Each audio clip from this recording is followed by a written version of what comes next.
semuanya, hari ini saya dan tim dari komunitas Pegon berkesempatan untuk hadir di rumah salah satu penulis perempuan Banyuwangi, ada Bu Wiwin Indianti. Apa kabar Bu? Alhamdulillah baik. Sehat ya? Hari ini saya dan Bu Wiwin akan membahas satu buku baru dari Bu Wiwin dan Bu Nur Cahyati. Judulnya Olah Rasa Ujung Timur Jawa, Makanan Ritual dalam Kebudayaan Osing. Ini menarik karena buku tentang Banyuwangi, kuliner ini lebih tepatnya, yang ditulis oleh orang Banyuwangi. Ada Bu Wiwin dan Bu Nur.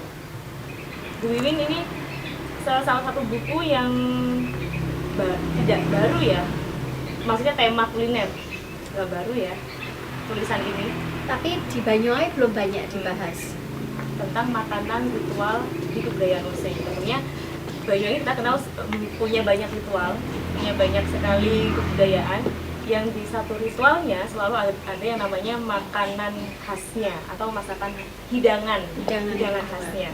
Nah, Bu Wiwin juga mengambil beberapa tempat di Banyuwangi yang tentunya nanti kenapa Bu Wiwin memilih tempat ini sebagai tempat penelitian seperti itu, yang boleh dijelaskan mungkin sedikit yang ingin disampaikan dari isi buku ini kepada pembaca seperti apa? Oke, terima kasih. Jadi buku itu lahir sebagai salah satu luaran wajib dari PKM saya dan Bu Nunu, program kemitraan bagi masyarakat. Nah, buku ini dibuat selain untuk dokumentasi makanan ritual di Banyuwangi, juga untuk sebagai bahan pelatihan tentang olah makanan ritual di masyarakat Osing Banyuwangi. Jadi memang setelah buku ini dibuat, dijadikan bahan materi sekolah adat, istilahnya seperti itu kalau Jadi modulnya gitu ya? modulnya ada sendiri kami buatkan, gitu. karena takutnya kalau modul itu dicoret-coret, ya, di catatan-catatan. Jadi salah satu bahan yang bisa dimasukkan ke dalam modul itu. Betul. Ya? Jadi modul itu diambilnya dari buku ini. Kalau bicara kuliner kan tentang makanan, misalkan makanan kan ya sudah makanan, ya makanan hidangan seperti itu. Nah, ini ada satu yang menarik, yaitu hidangan khusus untuk ritual. Berarti ada nilai-nilai yang dikandung di dalamnya. Seperti itu Bu. Sejauh ini bagaimana Bu Wiwin melihat hidangan itu, maknanya gitu? Jadi kita mulainya dari pengertian ritual ya Mbak. Jadi ritual itu adalah upacara, ya kan? Upacara yang segala sesuatunya sudah ditentukan. Misalnya siapa yang melaksanakan, kapan harus dilaksanakannya di mana, terus kemudian hidangan ritualnya atau sesajennya itu berupa apa saja, jumlahnya berapa, itu semuanya sudah ditentukan.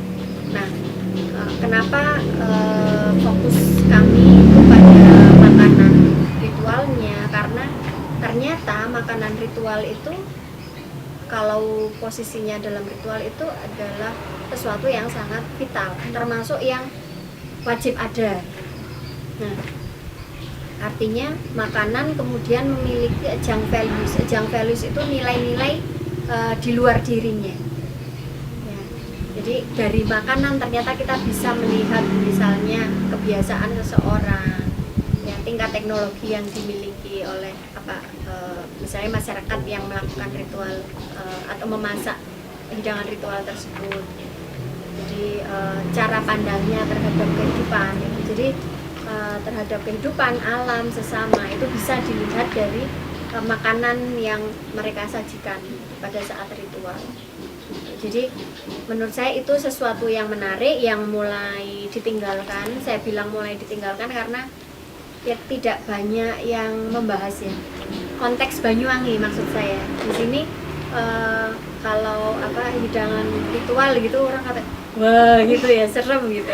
Jadi ini saya mau memberikan gambaran lebih jelas. Sebenarnya hidangan ritual itu posisinya dalam kebudayaan Osing seperti ini. Kalau saya tahu hidangan ritual kayaknya sajen gitu ya Bu, maksudnya sesuatu yang sajen itu bisa berupa bunga, bisa berupa makanan, memang seperti itu bisa. Tapi yang terbaik ya produk terbaik yang dihasilkan oleh misalnya hasil bumi yang ada di satu tempat tersebut, yang terbaik yang bisa dibuat untuk persembahan. Kalau bicara tadi kuliner ada hidangan ritual gitu yang wajib, berarti satu ritual itu punya satu hidangan khusus, kan? Betul. Tidak bisa diganti kan berarti? Tidak boleh. Iya, karena ya sudah ditetapkan, jadi tidak boleh diganti walaupun misalnya untuk konteks hidangan ritual di Cungkeng Mojopanggung itu saya melihat memang ada yang diganti, tapi ya misalnya untuk tumpeng serakap di Cungkeng terong itu kan kalau awalnya terongnya yang putih, harus yang putih, tapi kemudian terong putih sudah sulit didapatkan, bahkan di pasar dicari juga nggak ada gitu kan. Di lingkungan Cungkeng itu nggak ada, di sekitarnya nggak ada, di pasar juga nggak ada, jadi yang ada terong hijau, ya sudah terong hijau yang dipakai. Tapi kalau ungu tidak boleh gitu ya, karena perbedaannya terlalu mencolok. Kalau hijau kan lebih dekat ke putih. Oke. Jadi ini di buku ini juga ada bukan tiga ya, berapa lokasi yang dijadikan daerah? Kalau lokasinya 3. Dan ada Andong, Cungkeng, dan Kemiren.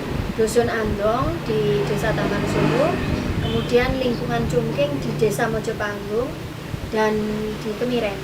Terkait sifat ritual yang tadi komunal dan jadi apabila dilihat dari penyelenggaraannya, maka ritual bisa dibagi menjadi dua jenis. Jadi ritual yang sifatnya individual, artinya dilakukan orang per orang, dan individual kemudian ritual yang kolektif atau komunal. Nah, contoh terbaik dari ritual komunal adalah upacara bersih desa. Itu makanya di buku itu kami memilih ritual bersih desa di Andong, Tumpeng Songo namanya, dan Amin Pikin di Cungkeng. Dua-duanya adalah village cleansing ceremony. Yang bisa diberikan contoh? Ya, contoh terbaik adalah ritual bersih desa. Nah, yang diambil untuk di buku ini di 2 tempat itu, di Desa Mojopanggung, ya tepatnya di lingkungan Cungkeng, dan di Dusun Andong, Desa Taman Sulu. Nah, di sebuah ritual ini juga ada yang hidangan khususnya, yang tentunya ada aturan juga. Di buku ini juga dibahas, teman-teman, ada aturannya ketat. Nah, aturan memasaknya, kemudian siapa yang memasak itu juga bukan orang sembarangan, tapi orang-orang terpilih. Boleh dijelaskan, Bu Iwin, mungkin aturan yang paling umum tentang masakan ritual? Yang jelas makanan ritual dimanapun itu tidak boleh dicicipin. Nggak ada kekhawatiran tentang misalnya rasanya tidak enak, nggak ada seperti itu. Jadi tidak boleh dicicipi. Yang memasak itu yang kalau konteks using dan di sekitarnya itu selalu perempuan yang sudah menopause, jadi sudah bersih. Jadi mereka sudah menopause. Ketika akan memasak mereka melakukan mandi besar, jadi benar-benar bersih-bersih lahir batin gitu ya. Jadi ketika memasak itu mengurangi berbicara, atau ketika pun ada komunikasi antar yang memasak itu sedikit sekali dilakukan dengan, kalau di sini namanya dengan coro besiki ya. Besiki itu ya, dengan cara yang halus, jadi boso. Ini tadi aturan yang paling umum ya Bu Wiwin ya, yang bisa dijelaskan. Nah, kemudian dari beberapa daerah tadi, Andong, Cungkeng, kemudian Kemiren, ada ritual-ritual yang bahan baku hidangannya itu berbeda-beda dan mulai langka. Ya kan? Nah, sebenarnya yang ingin dikampanyekan Bu Wiwin kepada masyarakat adalah kita tuh punya tanaman yang sudah mulai hilang ini gitu kan. Oh, berarti Mbak Mei ini sudah baca bukunya ya? Sudah dong. Bagus. Jadi sebenarnya ada maksud sampingan ya. Maksud lain kenapa saya menulis buku ini. Jadi saya bersama dengan Bu Nunu. Jadi yang pertama lebih memberikan penjelasan kepada masyarakat tentang makna hidangan ritual. Jadi jangan dilihat, terutama misalnya kalau sekarang dengan kacamata agama tertentu bahwa ini ini ritual, udah nggak usah dipelajari gitu ya. Jadi sebenarnya itu kan memperkaya cakrawala pandang kita terhadap budaya masyarakat tertentu seperti itu. Jadi tidak menjudge ini baik ini buruk, tidak seperti itu. Nah, jadi satu untuk mensosialisasikan itu, yang kedua pemilihan hidangan ritual pada ritual di 3 tempat itu tadi itu ada maksudnya, yaitu saya ingin memperkenalkan tentang ketahanan pangan lokal. Kenapa ketahanan pangan lokal? Karena pada nampan hidangan ritual yang isinya macam-macam itu ternyata kita bisa belajar tentang tanaman apa saja yang hidup di satu wilayah, varietesnya awalnya memang ada di situ dan ternyata sekarang sudah tidak ada. Itu berarti apa yang terjadi, misalnya ada alih fungsi lahan, ada perubahan pada daerah tertentu itu, misalnya yang dulunya agraris kemudian sekarang sudah misalnya full pemukiman. Berarti apa yang terjadi itu sesuatu yang benar atau tidak, tepat atau tidak misalnya. Karena ketika kita bicara ritual, kita bicara tentang masyarakat adat. Bicara tentang masyarakat adat berarti tidak sekedar bicara tentang tari-tarian, tentang ritual, tentang rumah adat, tidak sekedar seperti itu, tapi kita bicara tentang pelestarian lingkungan juga. Karena pada setiap ritual yang dilaksanakan di masyarakat Using itu ada 3 hal yang penting. Jadi masyarakat Using ingin menjaga hubungannya dengan Tuhan, leluhur. Jadi mereka tidak membedakan yang kasat mata dan tidak kasat mata. Jadi yang hidup di alam kasar dan halus itu ya sama-sama makhluk gitu. Jadi kita saling menghormati gitu.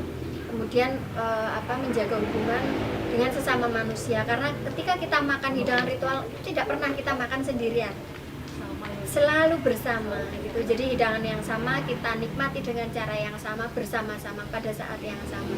Itu tidak ada perkecualian lebih istimewa, itu tidak ada. Jadi mempererat komunalisme gitu. Kemudian yang ketiga, penghormatan terhadap alam, menjaga hubungan antara manusia dengan alam, karena alam tanah itu adalah ruang hidup.